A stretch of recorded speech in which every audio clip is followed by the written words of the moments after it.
The CBS Radio Mystery Theater presents...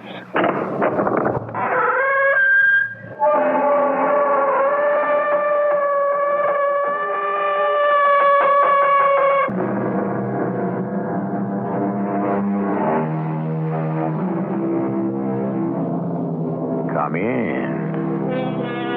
Welcome. I'm E.G. Marshall.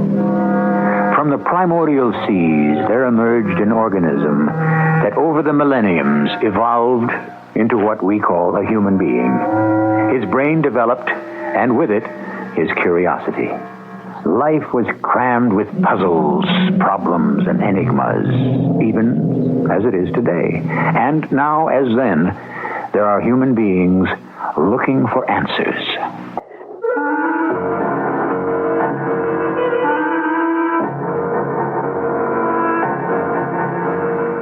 Our mystery drama, The Judas Kiss, was written especially for the Mystery Theater by Elspeth Eric and stars Fred Gwynne. I'll be back shortly with Act One.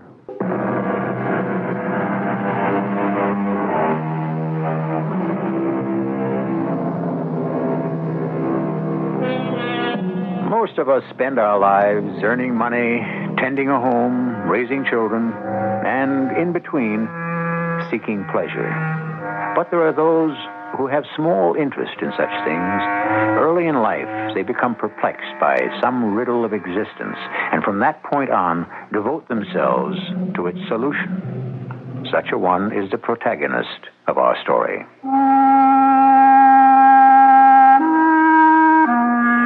My name is Oscar Aptheker, and I live in a place called Tipton. You've never heard of either one, did you? Well, one day you'll hear of me, but chances are you'll never hear of Tipton. Tipton is dying, if it was ever alive, which I doubt. The story goes that a man named Tipton came over the mountain 100 years ago, looked down in the valley, and decided, on the spot, that this was his promised land. A place where great and good people would live in peace and harmony, write great books, compose great music, paint great pictures, and think great thoughts. Well, he bought up the mountain and the valley and offered a quarter of an acre to anyone who'd put up a house, any kind of a house. Well, that was 100 years ago. And if anybody ever produced a book or composed a symphony or painted a picture or thought a thought, well, I haven't heard about it. Right now, there are fewer than 500 people living in Tipton. I have a log cabin on the side of a mountain, and the only time I go into the village is on Saturday night to have 2 short beers. There's your beer, Rocky. How are things? Same as always. That's good. It is? Yeah. Say, a friend of yours just came in. Who's that? Luke Marbury. He's from Oldenburg, isn't he? Yeah. County sheriff, isn't he? Deputy. Just a deputy. Yeah, we don't see him here much. He owns a couple of shacks up in the mountain. Comes over from Oldenburg to collect the rents. He spotted you. Yeah? Rocky. Hey there, Rocky. Luke. Is it okay to sit down here? Take a stool. Yeah, a beer for me. Okay, Mr. Marbury. Nice to see you in the place. Having trouble with your collections? It's not the first of the month. No trouble at this time. Far from it. I rented that cabin above yours to a lady. I just come from getting her settled in. Was a pleasure, believe me. No? What a looker. Not young. 40, maybe. But not bad. Not bad at all. Paid me in advance, too, for the whole summer. Wait till you see her. Well, why should I see her? Well, I thought you'd want to add her to your customers. The old cabin, well, it's like the rest of them, you know. No gas, no electricity, no running water, chemical toilet, etc. She's going to need somebody. She's going to live there by herself? Well, that's what she says, if you catch my meaning. Yeah. So if you want to, well, it's a few dollars a week for you. What's your name? Enid. Enid Grant. Enid. Oh, what kind of name is that? Search me. Listen to that. Do you hear that? What? The Oh, one of the valley dogs. That was no valley dog. That was the big black dog. The one that barks 3 times when somebody dies. Oh, come on now, Oscar. Don't you know about the big black dog? When Peter Tipton came over the mountain, he had a big black dog with him. Oh, Oscar, that was 100 years ago. And the ghost of that dog, or his descendants, or whatever, has stayed on. That's the truth. Stayed on. Up in the mountain. He never comes into the village. And when somebody dies, he signals to his master, to Peter Tipton. Oscar, for Pete's sake. Hey, Mr. Marver. Mr. Marver. Yeah, you better get to the Doniger place. What's up? Ed Doniger just shot his wife. They're taking her to the hospital in Oldenburg, and Ed's just sitting there with the gun in his hands. Well, I'll get right up there. Here, see you, Luke. Gee, I hope Louise Doniger is all right. She's dead. What? Louise Doniger is dead. How would you know? The big black dog barked, didn't he? They tell me Luke took Ed Doniger off to jail in Oldenburg. They say Ed kept muttering that Louise drove him to it. The next morning, I went up to the cabin Luke had rented to a lady named Enid Grant. She'd already put up some curtains in the windows. Red they were, bright red. I knocked on the door. Don? Is that you, Don? I'll be right there. I didn't know that you'd get... Oh. Mrs. Enid Grant? Yes. Luke Marbury told me you'd rented this cabin. I live down the mountain. Oh. Well, come in, Mr... Oscar. Oscar Aptheker. Oh, yes. Well, come in, Mr. Aptheker. That won't be necessary. I just wanted to tell you if you need anything done around the place, I do that sort of thing. Well, I'm sure there'll be lots of things. I don't know. I haven't looked around. All I've done is put up some curtains. Yeah, I noticed. But later on... I prime pumps, carry away the trash. I empty the toilets. I serve a lot of the summer people. Oh, well, I hadn't realized. I hadn't thought. It costs you $4 a week, and I come by every other day.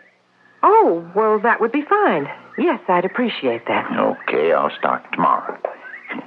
You got yourself a deal. Thank you, Mr. Aptheker. You going to occupy this place all by yourself? Well, temporarily. A friend may join me later. There's bears in these woods. Bears? Really? Oh, never heard of them hurting anybody. Still, you ought to have a gun. Oh, no, I don't want a gun. Until your friend gets here, you ought to have one. No, really. Well, see you tomorrow. About this same time. Yes, and thank you again. Don't mention it, Mrs. Enid Grant.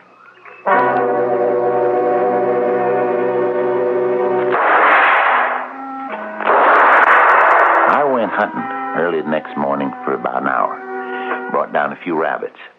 Then it came time to start making my calls on the summer people, and around 10 o'clock, I found myself at Mrs. Enid Grant's cabin. Just a minute. I'll be right there. Oscar Aptheker. Good morning. Your pump working all right? Yes, it seems to be. Got enough kerosene? Oh, yes, the lamps work just fine. Got to keep the mantles clean. You're not used to living like this. Well, no, but I like it. I miss having a telephone. But... Only telephones are in the village. Can't get the company to stretch the wires up here. We mostly use the payphone in the bar. You know where the bar is? Next to filling station? Oh, yes. Mm-hmm. Well, thank you, Mr. Aptheker. I shot some rabbits this morning. Would you like to have one? Well... I got a big jackrabbit here. I could let you have. No. I really wouldn't know what to do with it. Best way is to make a little batter. Dip them in a batter and fry them like chicken. Really, I couldn't. Oh, it's easy. You don't know how to skin it. No, I don't. I couldn't. I'll skin it for you and cut it up. I wouldn't charge you any more for it. Rabbit's very tasty. Okay? I'll bring it back up this afternoon. All right, about 4 o'clock. That all right, about 4 o'clock? Enid? John! Oh, you finally got here. I'll bring it up about 4 o'clock. Flashy yellow car it was. Pulled up in front of the cabin. Looked like a foreign car to me. Big, tall guy gets out. Got a jacket on, could blind you. The two of them run at each other and throw their arms around each other and start to kiss. I just walked away. When I went back to Mrs. Enid Grant's place that afternoon, I got a better look at the fella. Why, he couldn't have been any more than about, say, 25 or 26. And I'd seen her, talked to her.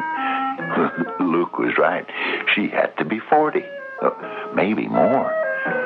Well, I left the rabbit all skinned and cut up in front of the door to her cabin. I could hear noises inside. I started to walk away, and then I went back and left my gun leaning up against the door. What the heck? I had 3 other guns, and I went home.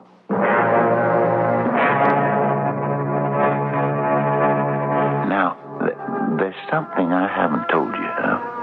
Haven't told anybody up to now. I have what you might call mystic powers. I don't know if I was born with them or if I developed them from living alone all my life. Whichever or whatever. I can hear things from a long ways off. I can hear things and I can see them too. Clear as if they were on a moving picture screen right in front of me. I'm what some people call a traveling clairvoyant. Now, a clairvoyant works best when he's sitting or standing in a very small space. A small room will do it. But I found something better than that. Outside my cabin was a tree, a big old pine tree. It had been struck by lightning a long time ago, and it was stone dead. And the winds and the rain had rotted out its insides, and it was hollow. When I wanted to use my powers, I went and stood inside this old dead tree. And that's what I did now. Oh, Don. Donald, hold me. Kiss me. I thought you'd never get here. Enid. Tell me you love me. Oh, you know I do. And tell me everything will be all right. It will. It will. Kiss me. Kiss me. She'd got her claws into him, that witch, that female. I once read something by a man named August Strindberg that said, female love is 50% sexual desire and 50% hate. When a woman loves a man, she hates him because she is tied to him and feels inferior to him. He was a great writer, that August Strindberg, and he knew everything there is to know about women.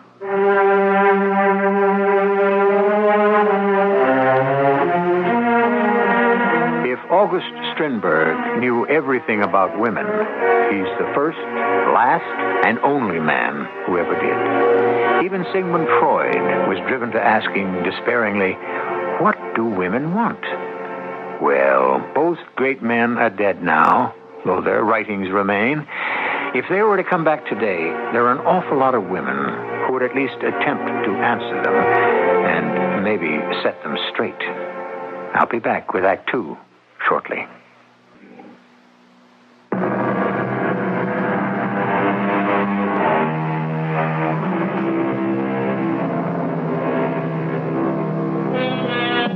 Oscar Aptheker has described himself as a traveling clairvoyant. By standing in the hollow of a dead pine tree, he's able to see and to hear encounters taking place at long distances.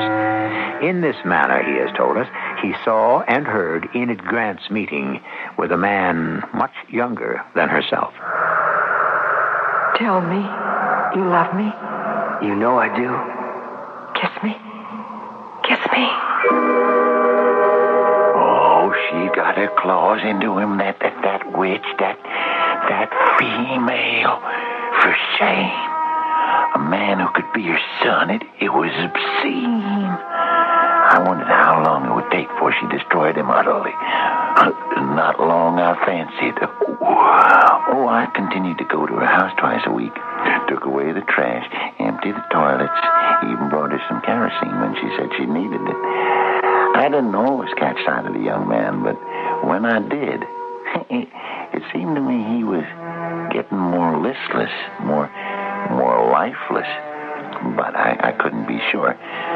So I took to going into my hollow tree and calling on my mystic powers of clairvoyance. Oh, isn't it heavenly? The woods and the clean air, so fresh. Oh, it's great. And you and me. Yeah. That's the best part. You and me. They were lying on the couch in the cabin. He was wearing a blue shirt and blue denim pants, and she had on something long and red. The same color as the curtain she'd made as soon as she got there. Bright red. Bright as blood. She just wanted to lure him to his destruction. That's all she wanted. That's all any of them wants. Oh, it gets kind of cold up here in the mountains. Darling, are you cold? It's not warm for the middle of July. Lie closer to me. I'll keep you warm. Maybe I'd better light a fire in the stove. You think so? I could see him get up to put some coal in the Franklin stove. Good, I thought. He's resisting her. He's not giving in to her wiles. He's going to escape. Get away, young man, I said under my breath. Get away before it's too late. I began to have hopes for him. That he'd get into his little yellow foreign car and go far, far, far, far away. And that night, in my hollow tree... Don? What? Do you like this? Do I like what? This negligee. Do you like it on me? Tell me. Do you like it? You want the truth? No. You don't? I thought you'd love it. I was saving it. What are all those ruffles and those ribbons? You don't like them? Well, they're for a young girl, aren't they? Good, I thought. I could see him stretched out on the couch, see her standing in the door to the bedroom, dressed in this frilly, ruffly thing, all pink and blue and white with a big red rose at the waist. Ridiculous. She looked ridiculous. And he was beginning to see through her. Good. Next day, when I went to collect the trash, things were very somber around her cabin, believe you me. And that night, as I stood in my hollowed-out pine tree, I heard them. Oh, yes, things were very different. You don't like this place, do you, Don? Oh, it's all right. You don't like me, do you? Oh, Enid. It's because I'm too old for you. Enid, for heaven's sake. You'd like to leave this place, wouldn't you? Enid, listen. You'd like to leave me. Wouldn't you, Don? I could have laughed out loud. All her plans, all her plots weren't working. She wasn't going to get him in her clutches and break him down till he was less than nothing, a poor wreck of a man with no reason for living. He was going to save himself. Well, I stayed in my tree. I didn't sleep. I didn't eat. I did nothing but stretch my mystic powers, and the lack of food and sleep made them greater and more powerful than ever before. You're leaving. I've got to. And you're not coming back. I can't. You don't love me. Oh, Enid. You've never loved me. Please, Enid, don't! I heard it. A gun went off. And then I heard the big black dog. He barked 3 times. Well, I had been wrong. My hopes had been too high. Women, they're just too much for us. Their hatred is too much, too great, too deadly. Oh, I I'd been a fool to hope that just this once. Well, it was Saturday, and after I'd collected all the trash, I thought I'd go down into town. Here's your beer, Rocky. Set it down. Well, you look like you need it. So set it down. Well, your friend Luke's here, the deputy from Oldenburg. Luke Marbury? Where? Over there, at the table by the telephone. What's he doing here? Oh, why don't you ask him? Maybe I will. But before I could get up and go over to Luke's table, the door opens, and who comes in but Mrs. Enid Grant? What's she doing here? She killed a man just this morning. You think she'd skip town, hide out someplace. They mustn't have found the body yet, or she wouldn't be here. Oh, she looks terrible. White as a ghost. Hair all mussed up. What's she doing here? What does she want now? Well, she goes to the payphone on the wall, and I get up and go over to the table where Luke's sitting. Hi, Luke. Hi there, Rocky. Okay to sit down? Oh, sure, sit down. What brings you to our putrid little village? Making an arrest? No, nothing like that. Robert, this is Enid. Well, look who's at the telephone. Who's that? Your tenant, Mrs. Enid Grant. Oh, yeah. Robert, please, I know all that, and I was a fool. Who do you think she's talking to? Oh, search me. Somebody named Robert. Robert, I know. Yep, Robert. That's not nice to eavesdrop, Rocky. Robert, I called to ask you if you'd come and get me.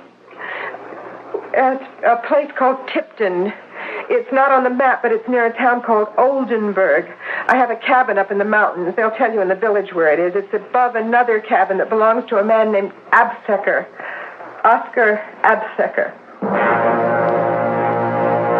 Oh, was she ever a cool one? How many men did she have on the string? How many poor dumb fellas ready to give her anything she wanted? Why, she must have had dozens. A whole string of them. Well, I left Luke in the bar just sitting there. I don't think he even heard half of what Mrs. Enid Grant said in the telephone. I don't think he cared. But I cared. I went home in a hurry and waited outside my house to see if Robert would show up. And sure enough, a couple of hours later, he did. Hey there. Yeah? Something the matter? You're a stranger here, aren't you? Yes, actually, I was looking for... I'm Oscar Aptheker. Oh, well, then you're just the man I wanted to see. Yeah? I'm looking for a place belonging to Mrs. Grant. Mrs. Enid Grant? Yes. She said her house was just above yours. It is. You continue on up this road about a quarter of a mile, and you'll come to a fork. You bear left there, and pretty soon you'll see your house. It's just a shack, but it's got bright red curtains in the windows. Thank you very much. You a friend of hers? I'm her husband.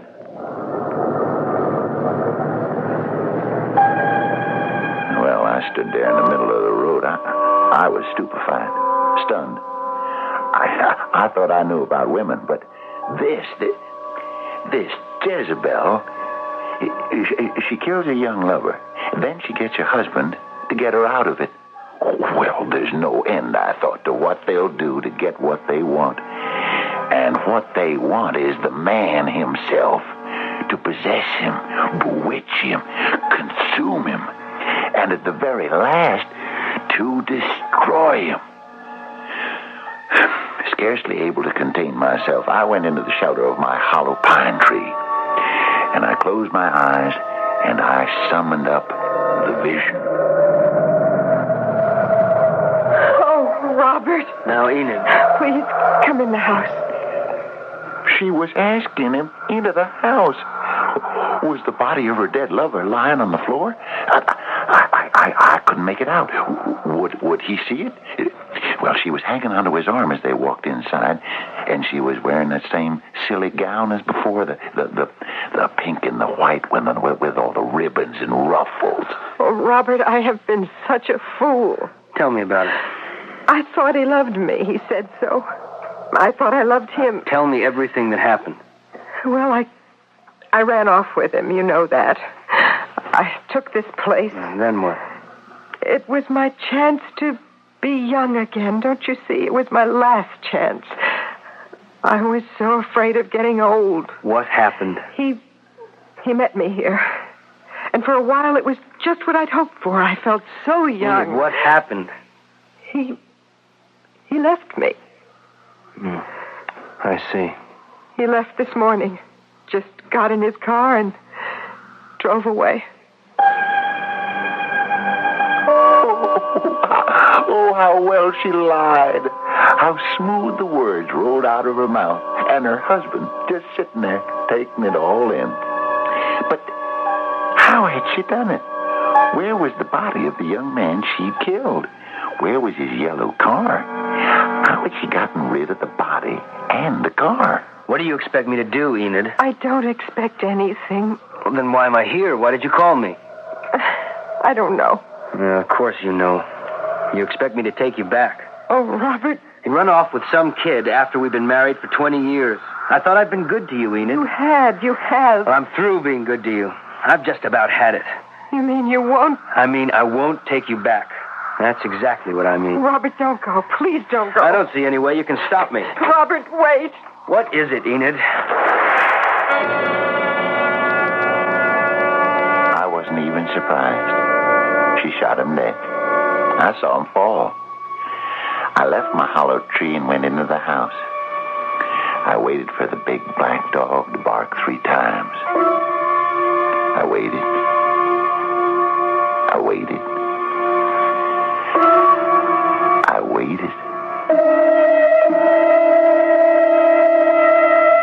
Is it possible that the life of a solitary man in the isolated forest of a nameless mountain is not quite so dull and uneventful as we think?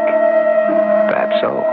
Particularly if the man has mystic powers, is a traveling clairvoyant, and possesses a very old and hollow pine tree, and is of an inquiring mind. We'll be back shortly with our concluding act.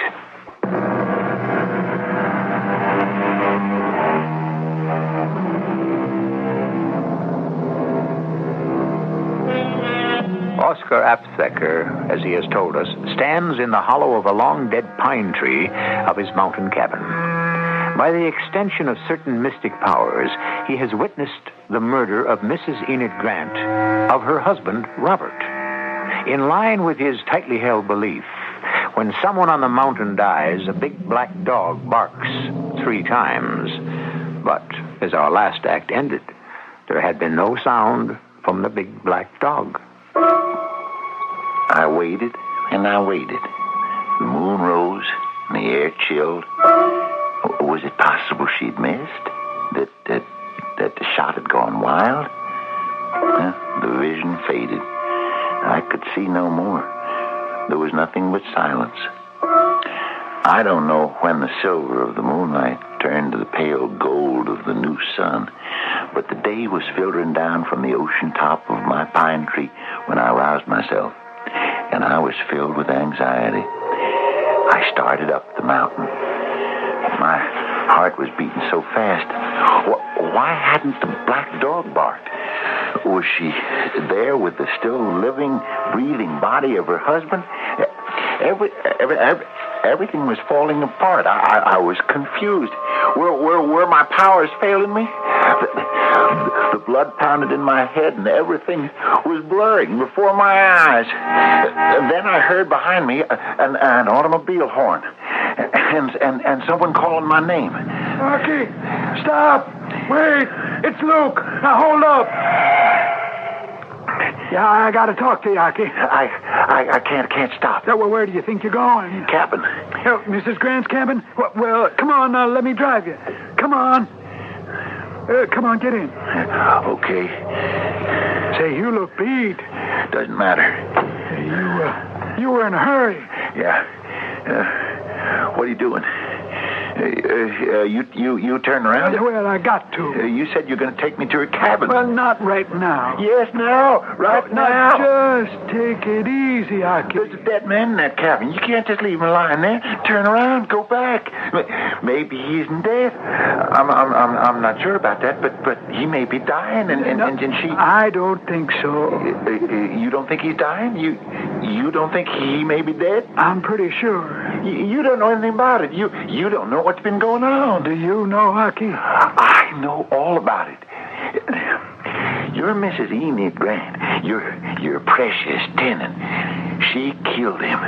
Killed who? Well, first of all, she killed a young fella. Name was Don, I think. He came up here in a yellow car and moved in with her, and she shot him. Well, why did she do that? I think she meant to all along. You mean he walked into the house and she picked up a gun and shot him? No. They were all hugs and kisses for a while, a couple of weeks. And then she put on this dress. What dress? A long, pink and white and blue with ruffles and frills and lace around the neck and a red rose.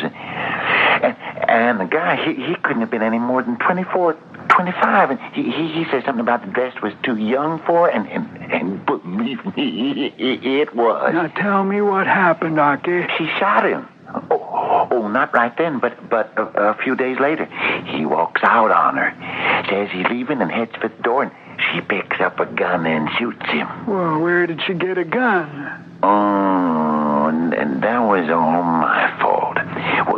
When she moved in, I asked her, did she have a gun? And she said no, she didn't want one. And I said she should have one for protection against bears, things like that. So I left her gun of mine. I have other ones. Aki, there's no bears in these woods. How do you know? You don't live here. You live in Oldenburg. You live in a town. How would you know what's in these woods? Well, what happened after she shot the young fella? She got rid of him. How? How do I know? They're clever. And she got rid of his car, too. And that night she come down to the bar in Tipton, made a phone call.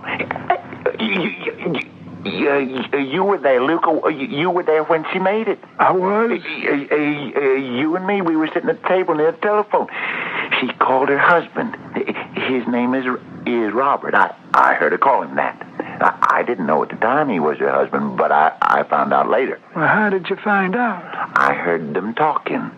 She wanted him to take her back, but he said no dice, he wasn't going to take her back. Who'd she think she was that he should take her back? And that was when she shot him. Just like that? Just like that. Only then, after she shot him, I waited. Yeah? You waited? I waited for the big black dog to bark 3 times, and he didn't. That's why I was trying to get to the cabin. I thought if the big black dog didn't bark, maybe... well, where are we, Luke? We're in Oldenburg. Why? What for?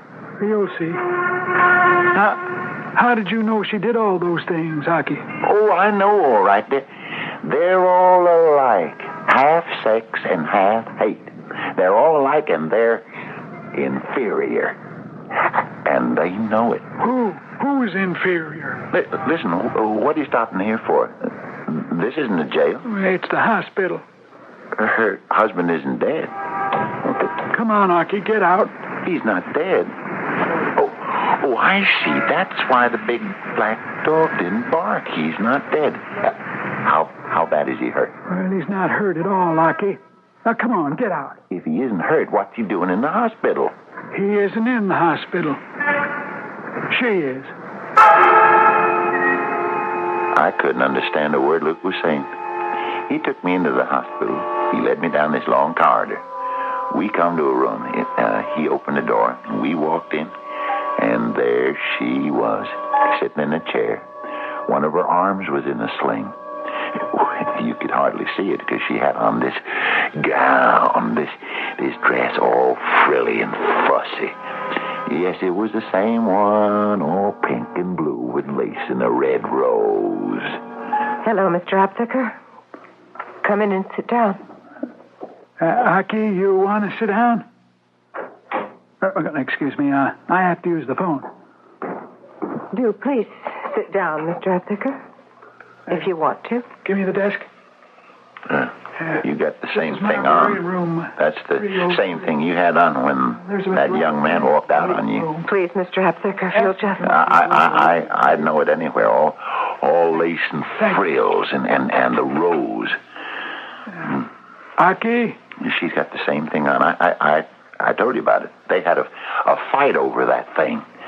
He said she was too old to wear that kind of thing. Well, now, just take it easy, Aki. What did you do with his body? Now, how did you get rid of it? Now, come on now, Aki. And how did you get rid of his car? That's not what we're here for. Don't you care if she killed a man and got rid of his body? Good Lord, a man is dead and she's just sitting there. The man isn't dead. He is. She shot him. I saw her do it. I heard the shot. No, he's not dead. And her husband isn't dead either. But I know. And she just has a bullet wound in her shoulder. Excuse me, I think... come in, Mr. Grant. Is that the man? Say, Aki, turn around this way a little bit more, will you? Yes, that's the man. You're positive? I talked to him on the road a short while before. I asked him the way to my wife's place. He told me. We had a brief but very pleasant chat. I remember him perfectly.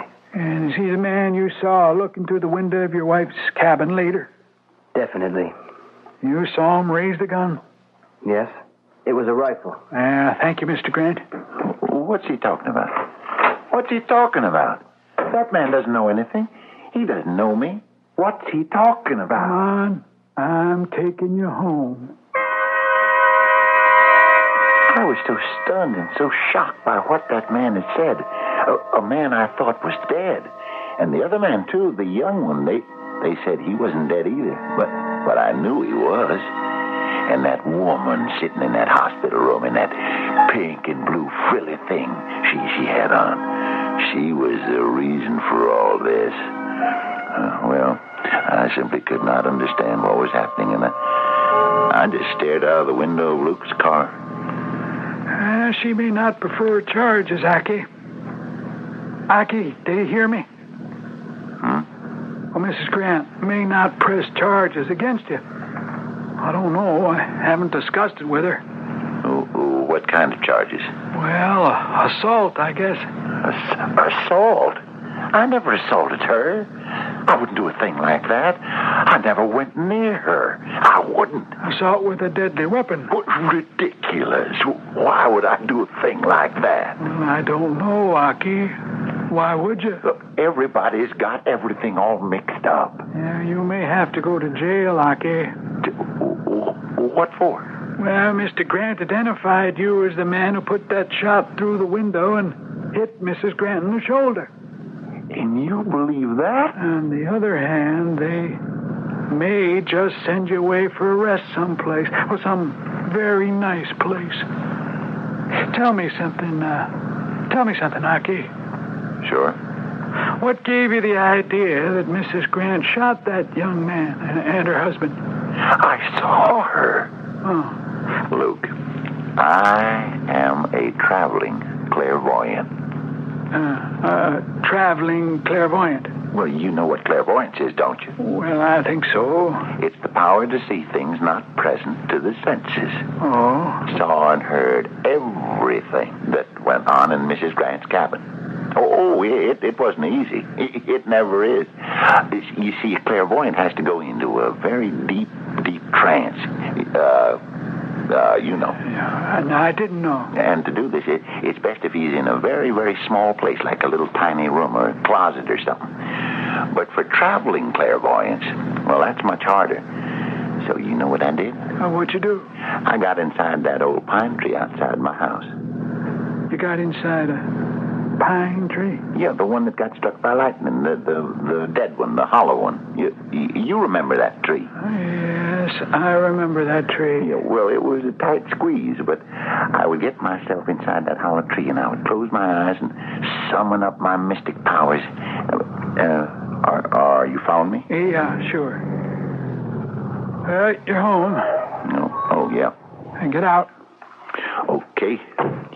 You coming in? Yeah, I'm going to stay with you. Oh, yeah, sure. About that pine tree hockey. Oh, yes. Well, I would squeeze myself. We cut down that old pine tree 5 years ago. No, we didn't. Yes, we did. Now, go on inside. I was with you when we cut it down. We cut it down together.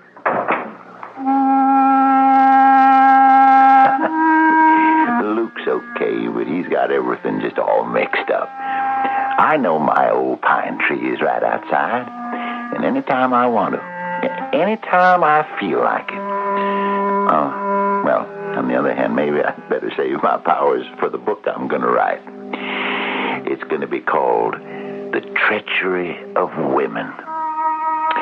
Yep, as that fellow writer, that August Strindberg said, women are half sex and half hate.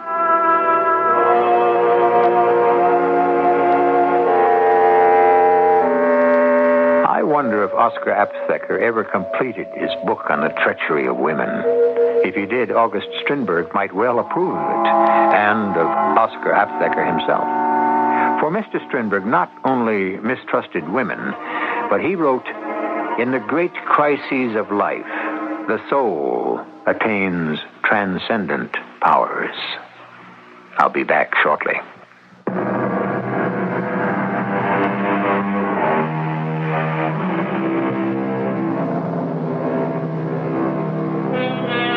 I haven't kept track of Oscar Aptheker.